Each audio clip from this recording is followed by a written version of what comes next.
दिहाड़ी की तहसील मैलसी मोहल्ला बाबा टाउन में जी नाज़रीन आप देख सकते हैं ये लटकती हुई तारें मौत का पैगाम दे रही हैं। ये मकामियों से कुछ बात करते हैं। नाज़रीन बात करते हैं। अस्सलाम वालेकुम। हम बहुत तंग हैं, आपके सामने ये मीटर लगे हुए हैं और तकरीबन ये हर वक्त जो है ना खतरे की अलामत है हमारे लिए। गली में सारी तारें बिखरी पड़ी हैं, कोई इसका जो है ना कोई मसला हल नहीं हो रहा। हम तो इंतज़ामी के पास भी गए हैं, हमारे कोई सुनता ही नहीं।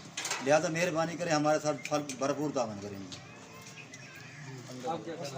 हमारे दो बच्चे हैं जी, छोटे छोटे, जो तारा के साथ इधर आके हाथ पाते हैं और उनका बहुत ये खतरे का सवाल है। ये तारा मीटर नीचे लटक रहे हैं और ये खतरे का बहुत इसका ये उनका बच्चा को हो रहा है। अभी जो खतरा इधर है, तारा बहुत नीचे लटक गए हैं, बच्चे आके हाथ पाते हैं। ये इंतज़ामिया के पास गया है, रवाबता देने गया है और किसी में ने हमारी नहीं सुनी। गरीब आदमी है, ये बाहर से ये तावर किया गया।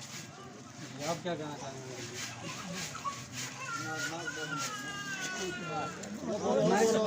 क्योंकि बात मान वैसी वीडियो कोई मसला नहीं है। साफ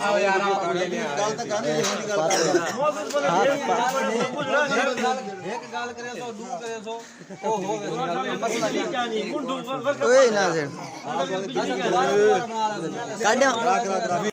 अपनी मदद अपने तहत है। ठीक है।